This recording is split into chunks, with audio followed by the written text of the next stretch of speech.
tell us librarians event? All the kind of introverts are sat right down the back, look.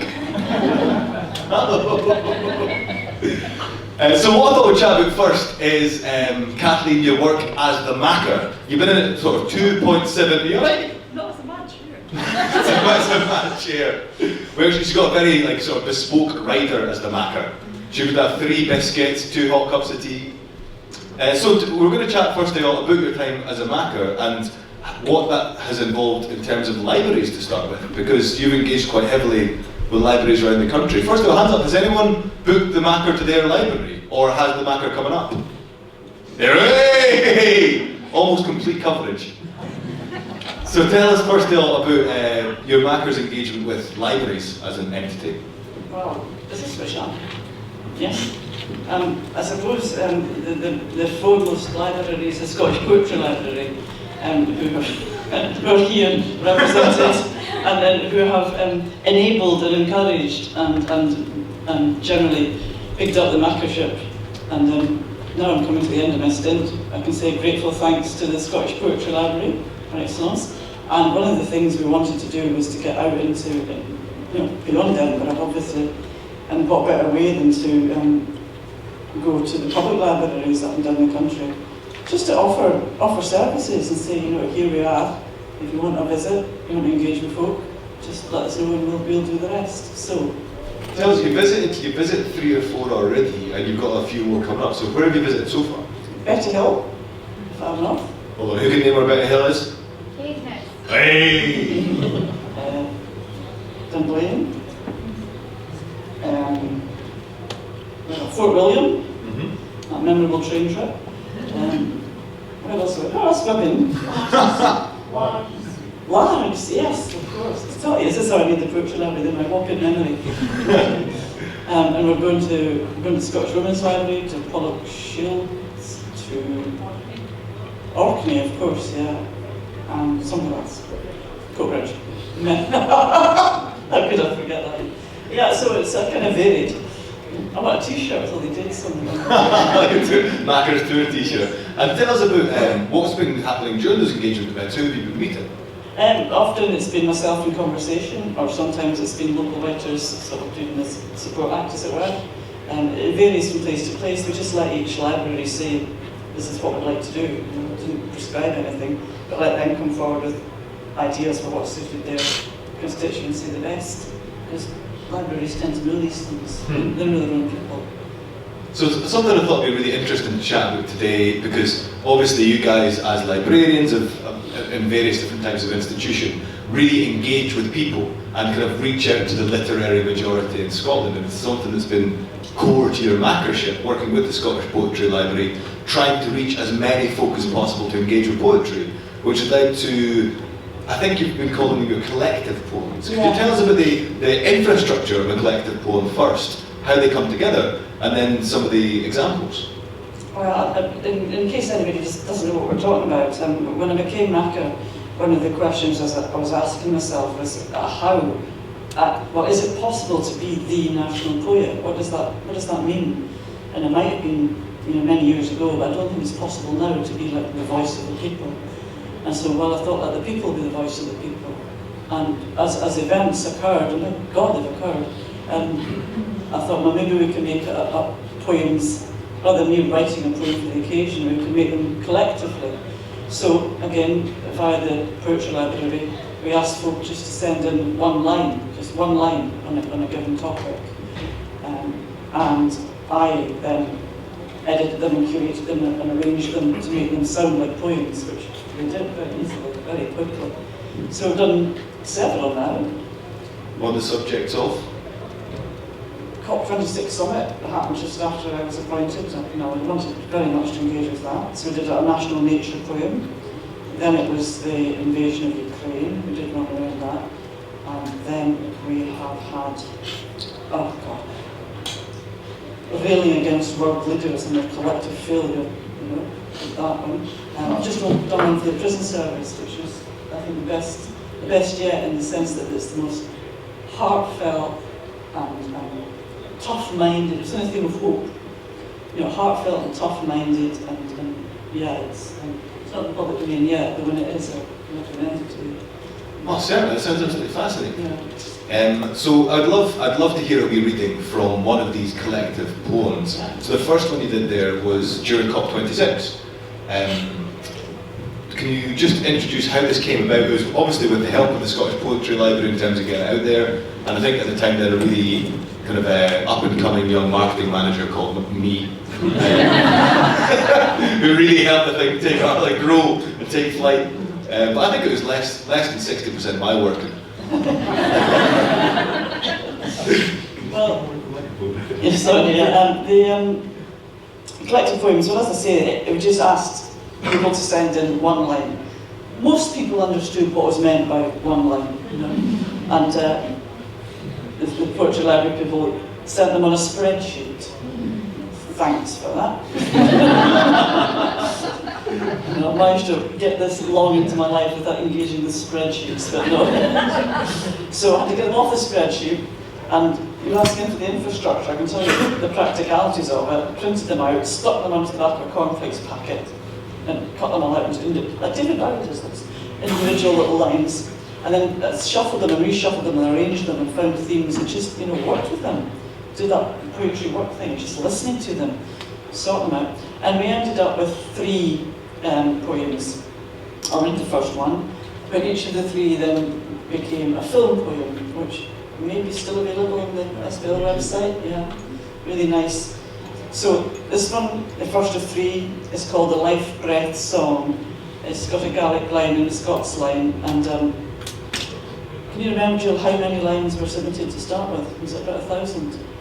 There's a fair few. Yeah, it was at least 1,000. So, The Life Breath Song. The leaves are drying, the breeze whispers of days and nights, the life breath songs of our silver birch trees. The river shines a mirror, seeds carried on the air land on singing rivers, rivers carry mountains to the sea. Let's cherish the crash of waves, feel wild, herringull clarity, bonksy tenacity. Let's keep the blue sky, limpet shells and seaweed. Let's go diving and find all the beautiful marine creatures down there. Today the toxic foam erodes the land, a northeasterly dimples the waves. Our hands are stained purple, we're gathering brambles. Here's drapes with berries, brambles, blaeberries, hips and haws, elderberries, rodents, rose hips open my heart.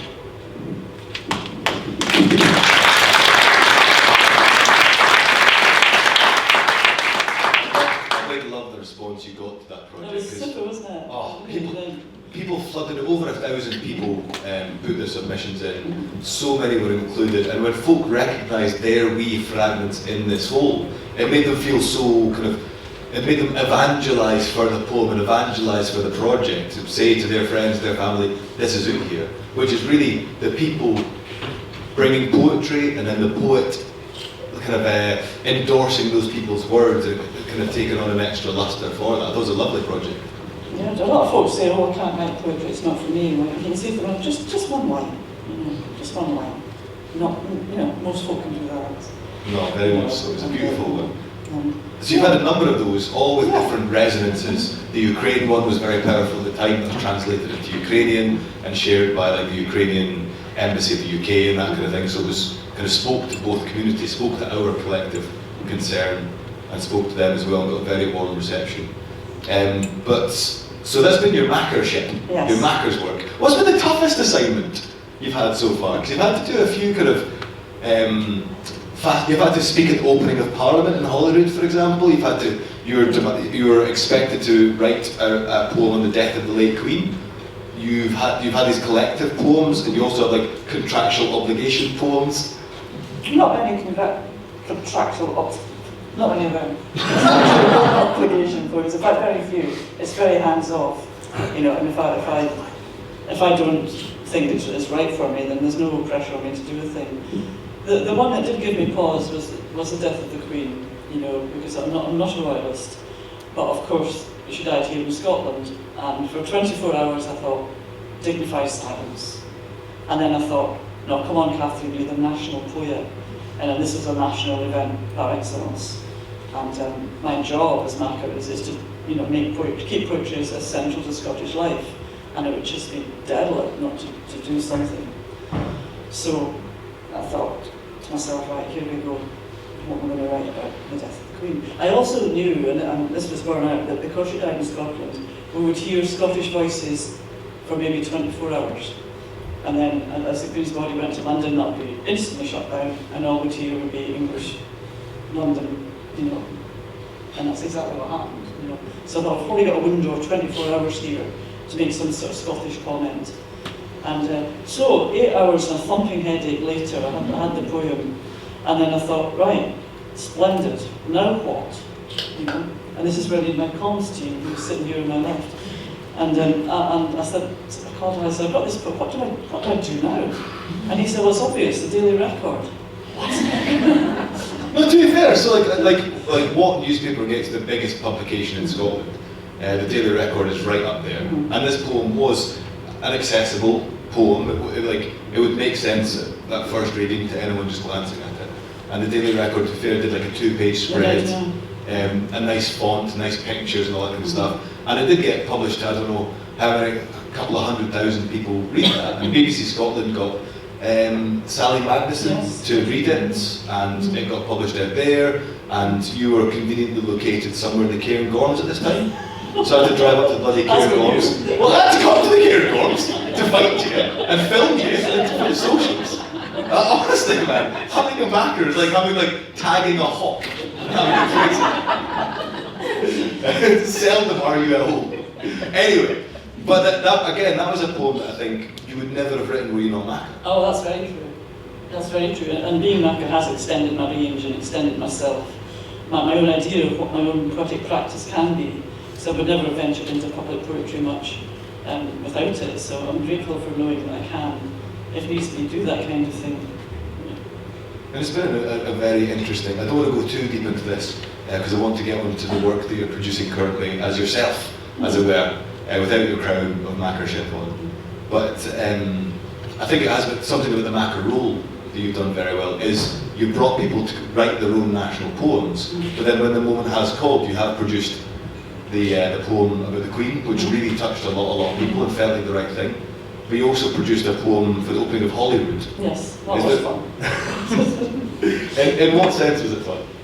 In the sense that I got to stand on a balcony. So if you've ever been in the debating chamber, you know that there are like opera boxes high, and I was in one of these balcony things, looking down on Nicola Sturgeon, who was then First Minister, and all her ministers, and the late Queen, and Prince Charles, and all of them, and speaking to them saying, I quite enjoyed that.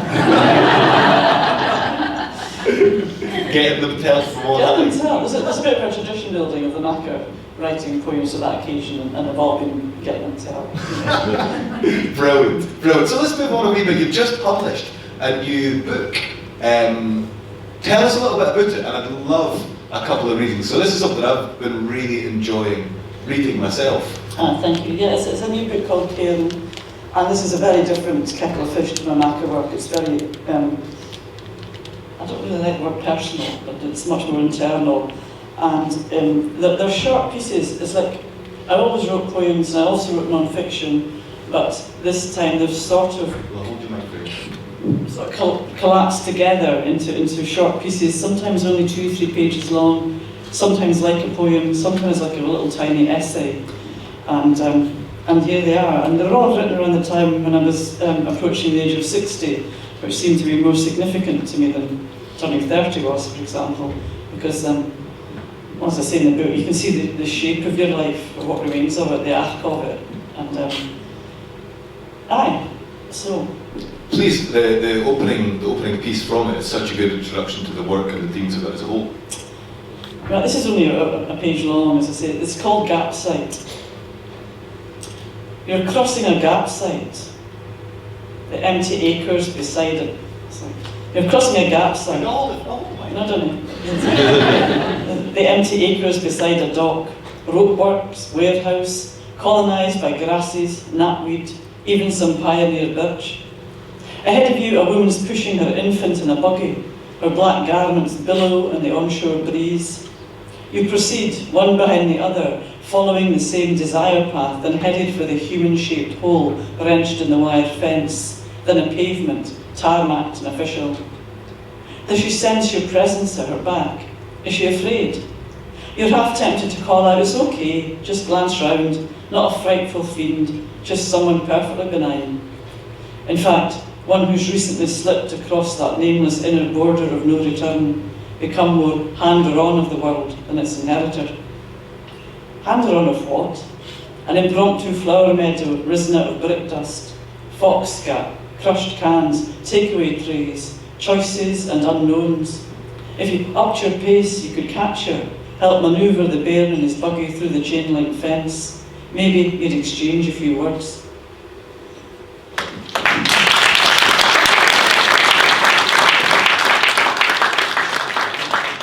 I love that. Let's crack straight on to a second reading from Care.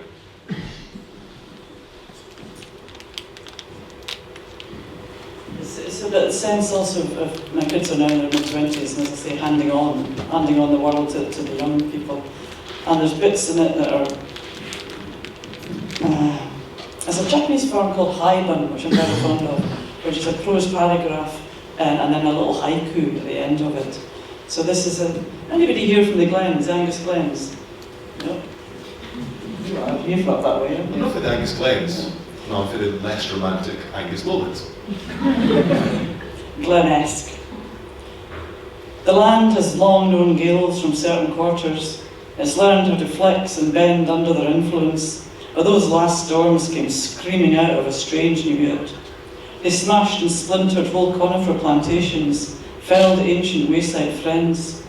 The road's open again. Sawn through tree trunks line the route like sombre faces.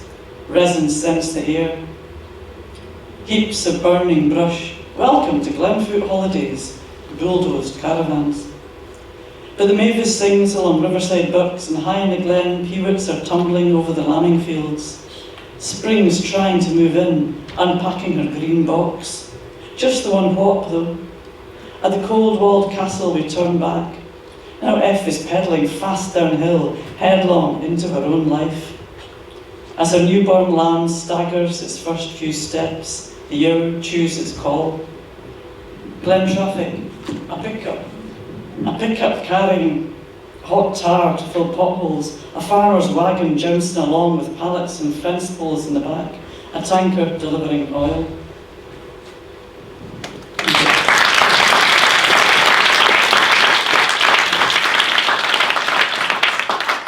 Approaching 60, reflecting on the arc of your work, I was interested that the nature you write about now that you're around that age is a less optimistic nature than you often would have written about a long time ago. Certainly, yeah. How has your relationship with nature changed? How has the nature that you're observing changed? I think it's nature one's observing. In the last 30 years, it's become impossible to go to nature as a place of succour or what's the word I want? I've forgotten the word I want. For healing, because you have to admit that all is not well in the natural world. And to go there for that word, I forget. Anyway, we can't do that anymore. We can't talk to the natural world, knowing that it's eternal and the seasons will not change and the birds will always come back, and because these things are breaking down in front of our eyes.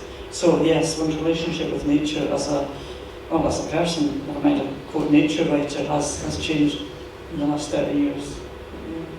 I think that brings us slightly naturally onto the wee props at your right-hand side there. You've been involved in something called, is it the Paper Boats Project? Yes, here we are. So activism has been part of your makership, and a kind of it's not an aggressive activism in your writing, but it is a clear sight that things are not well, as you say. And that seems to lean into these wee moties. Could you tell us about these?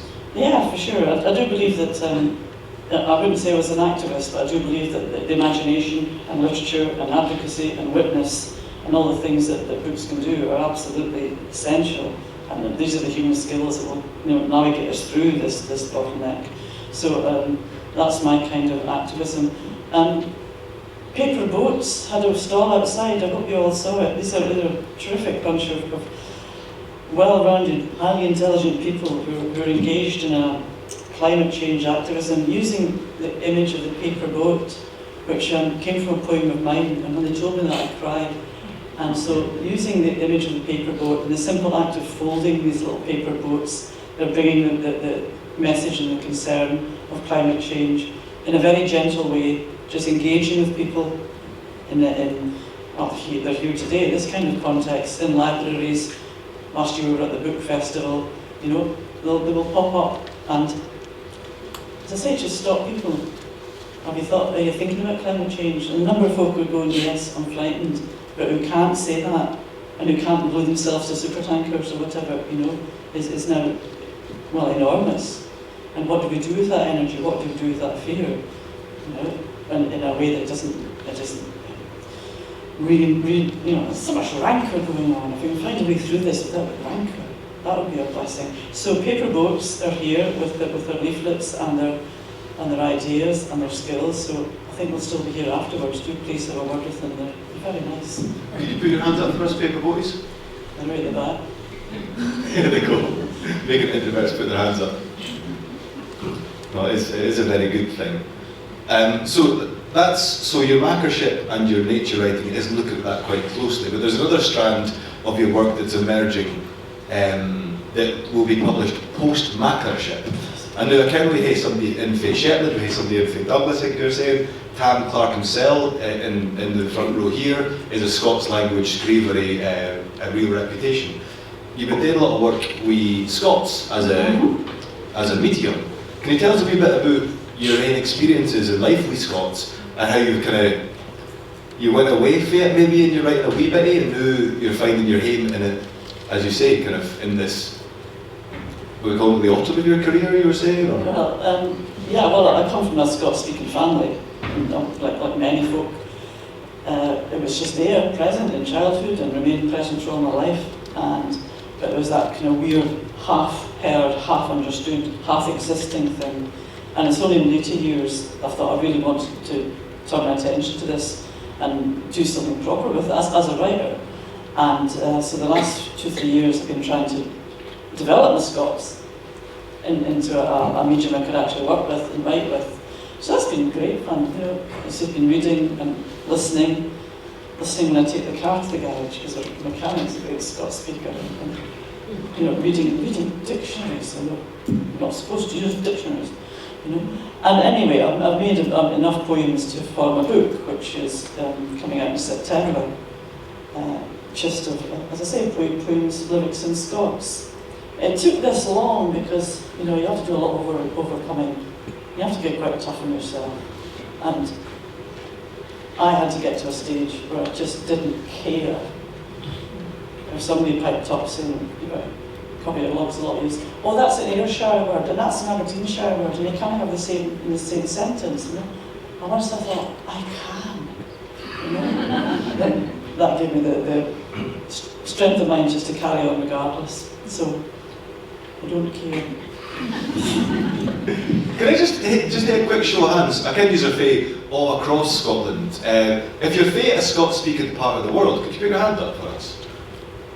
So it's a good chunk. That's what's that? Because according to the census, about a third of us are Scots speakers, and then there's another good 10% that can Scots to hear it and can understand what I have said to them, but maybe wouldn't they speak it themselves? And they're called passive Scots speakers. Put your hand up if you consider yourself a passive Scots speaker. That's another good. It's a good chunky. It's usually your fifth column, right? So whenever there's funding being doled, you cheer us on, alright? But so Kathleen, do you want to share first of all Grey Feather with us? Grey Feather, and we'll just go through it. Is there any words that you think are a wee bit tricksy, just for the folk in the audience that didn't hear Scots say quick to their luck? Antrim is odd. Antrim is odd? Not really. There's nothing, I wasn't going out like Henry Dermer to use spectacularly strange words. It's words you will hear every day if you just pin your lugs back. You know? Grey feather, cast fae an Antrim bird, tumult along the foreshore where self meets world. Your keeper's up and left you. War, he pleaded, flown war. Even work you burrow, naebody there. You chase aboon the braeside, nane of your kin, nocht with the dark waves rising, rising, the tomb land and the wind.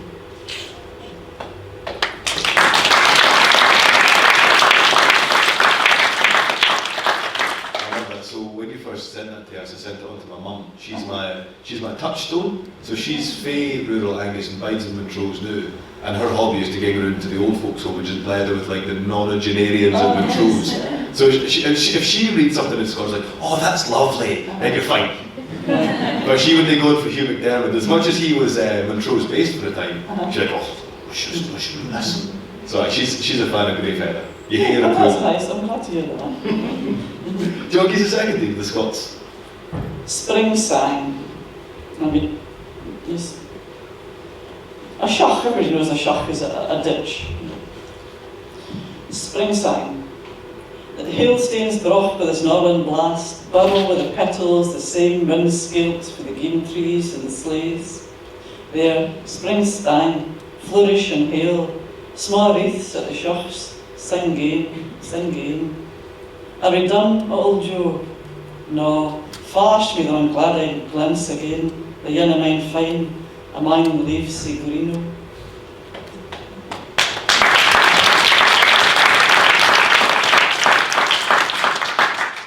We are on a tight schedule, and Abdi in this room has seen the urban beach outside and they've got their buckets and spades ready, so we don't want to keep them too long.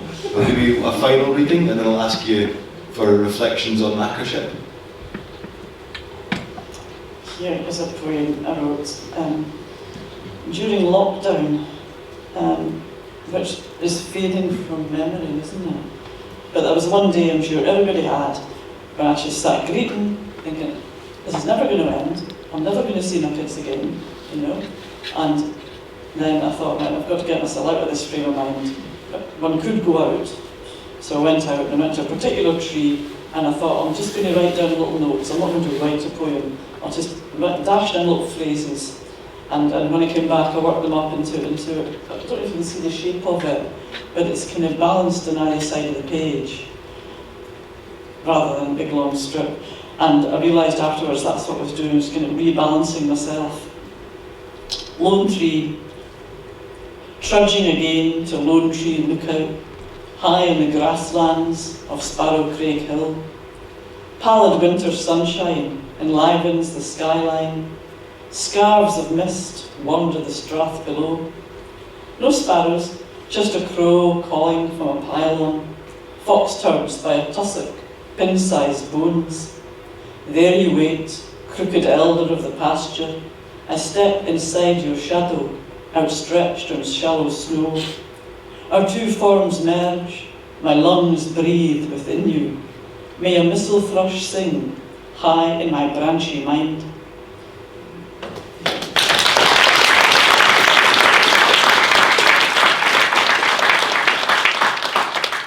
I really love that. I think it's a really beautiful work.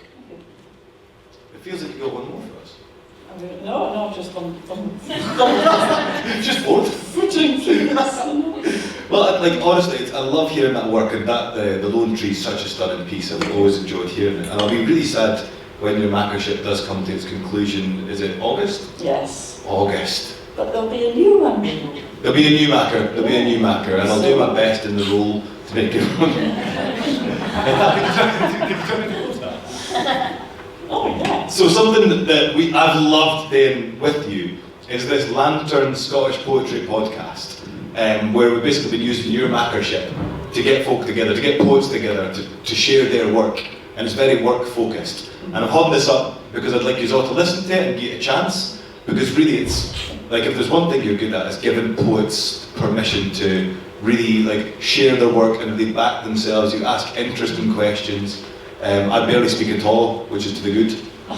But genuinely, I'd encourage you, please do download it. And if you've got a library, I've got loads of these posters, pop these up some place where folk can meet it. Because you've heard the calibre of work, it's so enjoyable. Yeah. But aside from the Lantern, which I presume will get a residency in Vegas with any time now, what reflecting on your Makarship, what contribution do you think the role as Makar makes in literary Scotland? Because all of us here are involved in kind of pushing books. How is it involved in helping Scotland maintain its literary traditions? Well, I think I'm actually the wrong person to ask. I think that better comes from almost everybody in this room. How to keep the written word relevant, and how to keep it alive, and how to keep folk engaged with it. That's what everybody in this room is doing. So to have living writers as well as writers within the covers of a book, I think has to be invaluable.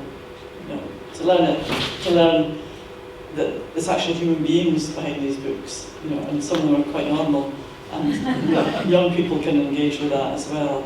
I think when I was in my late teens, early 20s, and starting to write, there was a generation of poets yet alive, especially around Edinburgh, and the very fact that they were there and I could recognise them on the street. I'm thinking Norman MacLean, Solomon MacLean, Mackinden, Hamish Henderson, you see talking about often, a pantheon of writers, and the very fact that they were there, Liz Lochhead being extremely dramatic, the work that was created by these people made one think, well, I'm a person, maybe I could do that. So I think the living creature is worth having in your libraries. And the Scottish Book Trust, I think, has seen with the stall out there, are a big part of getting that, like keeping bodies going out into the world to attach the word to the living creature, as you put it.